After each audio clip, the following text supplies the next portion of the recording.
आप अपने क्षेत्र की जनता से क्या अपील करना चाहेंगे? मेरे क्षेत्र की जनता ने, उत्तर प्रदेश की जनता ने, पयागपुर की जनता ने बहुत अच्छे से देखा था। जब समाजवादी पार्टी की सरकार थी, उससे पहले बसपा की सरकार थी, तो उनके कार्यकाल को बहुत अच्छे से देखा था।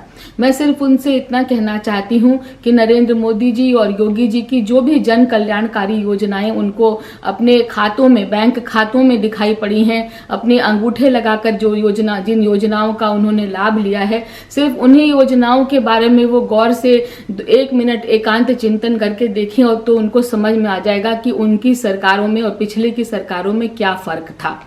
अगर उनको फर्क महसूस होता है तो इसी समय मैं उनसे आह्वान करती हूँ कि उस फर्क को और भी दिलो जान से महसूस करके आप जनता तक ये अपनी बातें पहुंचाइए कि किस तरीके से पहले से बेहतरीन ये सरकारें रही हैं। जब गरीब, मजदूर, किसान, वंचित समाज के लिए इस सरकार ने ज़्यादा कुछ सोचा है और ज़्यादा कुछ देने के लिए फैसला किया है और दिया भी है, जन जन तक पहुँचने का प्रयास किया है। पेट गिन गिन करके, मकान गिन गिन करके, योजनाओं को गिन गिन करके, अंगूठा लगवा कर हर प्रक्रिया से सरकार ने ये कोशिश की है कि डायरेक्ट जनधन खातों में ही लाभ पहुंचे। तो अगर ये अंतर आपको दूसरी की सरकारों में दिखा है तो मैं चाहती हूँ कि आप भारतीय जनता पार्टी की सरकार को ही वोट दें। अब रहा एक बात कि योजनाओं का लाभ मिला, हमें पैसा मिल गया, या हमें राशन मिल गया, या मकान मिल गई, या दुकान मिल गया, ये एक तरफ एक बात है। दूसरी बात है कि लोग सरकार से ये उम्मीद करते हैं, माताएं बहनें ये उम्मीद करती हैं कि सरकार हमें कैसे सुरक्षित रख रही है।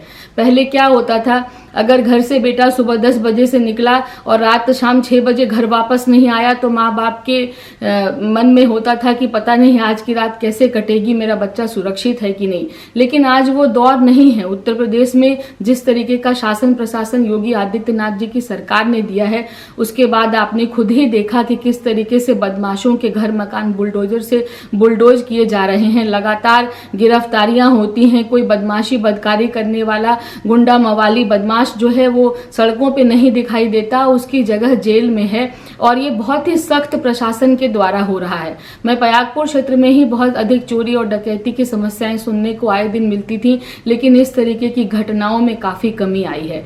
तो उत्तर प्रदेश में शासन भी अच्छा है और जनता के कल्याण के लिए काम भी हो रहे हैं। दूसरा कि लोग अपने को सुरक्षित भी महसूस कर रहे हैं और भविष्य के लिए आशान्वित भी हैं कि और अच्छी योजनाएं आएंगी।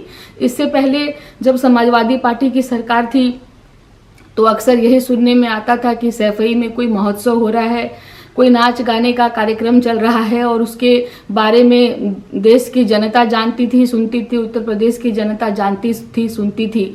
यहाँ भारतीय जनता पार्टी की जो सरकार है वो कोई परिवारवादी सरकार नहीं है, जहाँ किसी एक घर के घराने से किसी नाच गाने के कार्यक्रम की चर्चा होती है। यहाँ पूरे प्रदेश को कैसे विकसित किया जाए, कैसा शासन प्रशासन हो, इसकी बातें होती हैं। और भी पहले ये आरोप लगे हैं बार बार, अभी भी हमारे कुछ विरोधी ये कहते हैं कि भारतीय जनता पार्टी की धर्मनिरपेक्षता पर उनको शक है। तो मैं कहना चाहती हूँ कि उत्तर प्रदेश में गांव-गांव में जाकर, पयागपुर के गांव में कोटे पर जाकर मैंने देखा है कि सबसे अधिक संख्या में मुस्लिम माताएं बहनें कोटे पर अगर कोई अनाज बंट रहा होता है उसका फ़ायदा लेती हैं। अस्पतालों में मैंने उनको देखा है, जच्चा बच्चा केंद्र पर उनको देखती हूँ। कोई सी भी योजना आती है देश में, घर मकान की योजना है या कोई सी भी योजना आती है, तो कहीं ये नहीं कहा जाता है कि आप इस बिरादरी के हैं या इस समाज के हैं तो आपको इसका लाभ नहीं मिलेगा। हर जगह सबको, एक भी उदाहरण देश में ऐसा नहीं है जहां आकर कोई कह सके कि ये योजनाएं उनके लिए हैं और उनके लिए नहीं है, या इस बिरादरी को लाभ मिलेगा, उस बिरादरी को नहीं मिलेगा। तो जब एक भी बार कहीं भी ऐसा नहीं होता है, जो कोई भेदभाव की स्थिति सरकार की ओर से देखने को मिली है, तो आप कैसे कह सकते हैं कि ये सरकार जो है धर्मनिरपेक्ष नहीं है। तो मैं ये समझती हूँ कि सारे आरोप बेबुनियाद हैं।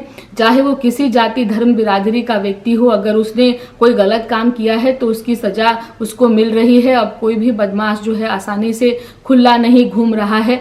तो ये सारी परेशानियों को सरकार ने दूर किया है और एक रूप से एक समान व्यवहार करके सरकार का ये प्रयास है कि जनता के सभी, उत्तर प्रदेश के सभी नागरिक को सभी लाभ बराबर की मात्रा में मिले।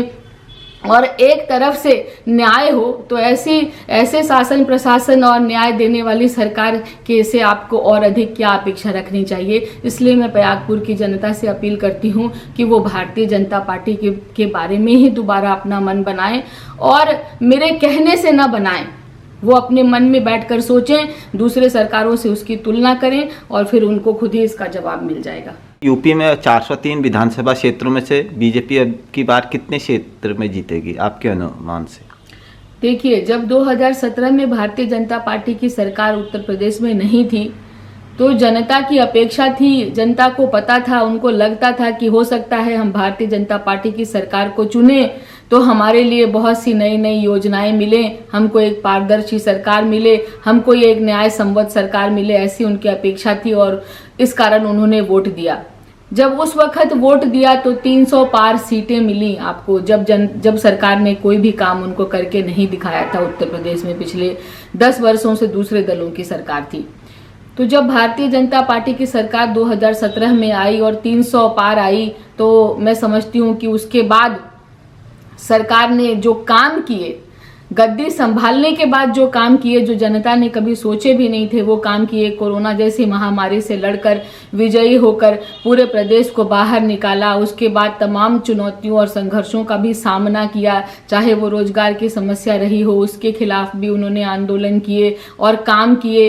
इन्वेस्टर्स के समिट बुलाए गए और उसके बाद तमाम सेक्टर्स में इन्वेस्टमेंट भी आया। उसके बाद मैं कहूँगी कि जनता से जुड़ी हुई तमाम जन कल्याणकारी योजनाओं को अलग से उसकी शुरुआत की। अभी आपने देखा काशी में किस तरीके से काशी का कायाकल्प हुआ, उसी तरीके से मेरठ और दिल्ली से जुड़ा हुआ हाईवे बना, उधर गोरखपुर पर हाईवे बन रहा है। बहुत सारे मेट्रो की सुविधाएं दी गई। जनता तक पहुंचने के लिए क्या कुछ और नहीं किया गया। और जो सबसे बड़ा कदम किसानों के लिए उठाया गया वो किसान सम्मान निधि के द्वारा उठाया गया। अगर सरकार को लगा कि हाँ डीजल पेट्रोल कहीं महंगा हुआ है तो उसकी भरपाई किसी और माध्यम से करने का प्रयास किया गया। तो कोई कमी सरकार ने नहीं छोड़ी, चाहे कितनी भी कठिन परिस्थितियां हों, कि जनता को कैसे लाभान्वित करें, कैसे गरीब कमजोर मजदूर किसानों के बारे में सोचें। तो जब इतना कुछ इस सरकार ने करके दिखाया है तो मुझे लगता है कि इस बार तो 350 से ज्यादा सीटें भारतीय जनता पार्टी को प्राप्त होनी चाहिए। ये मेरा आकलन है। हाल फिलहाल में किसान आंदोलन चल रहा था जो पिछले 1 साल से चल रहा था, इसका उत्तर प्रदेश विधानसभा इलेक्शन में कितना प्रभाव पड़ेगा? देखिए, मैं तो उत्तर प्रदेश के गांव-गांव और अपने बहराइच विधानसभा के गांव-गांव में जाती हूँ।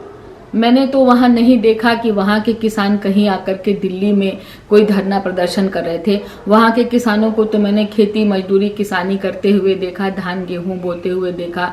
तो मैंने तो उनको नहीं देखा कि वो किस तरीके से यहाँ पर आंदोलन कर रहे हैं। लेकिन फिर भी जहाँ कहीं के भी किसान अगर यहाँ दिल्ली में आंदोलन कर रहे थे उनको देखा गया, तो मुझे लगता है, पहले तो मैं आज भी ये मानने को तैयार नहीं हूँ कि वो किसान थे। मुझे लगता है कि किन्हीं आंदोलनकारियों को सरकार के खिलाफ, मोदी जी की सरकार के खिलाफ, भारतीय जनता पार्टी की सरकार के खिलाफ, एक राष्ट्रवादी सरकार के खिलाफ अगर उनको कोई परेशानी थी तो उन्होंने भेष किसानों का पहना, वो चोला किसानों का था, लेकिन मन में बातें कुछ और थीं और आंदोलन का मुद्दा कुछ और था, दिखाने के लिए कुछ और था और होने के लिए कुछ और था।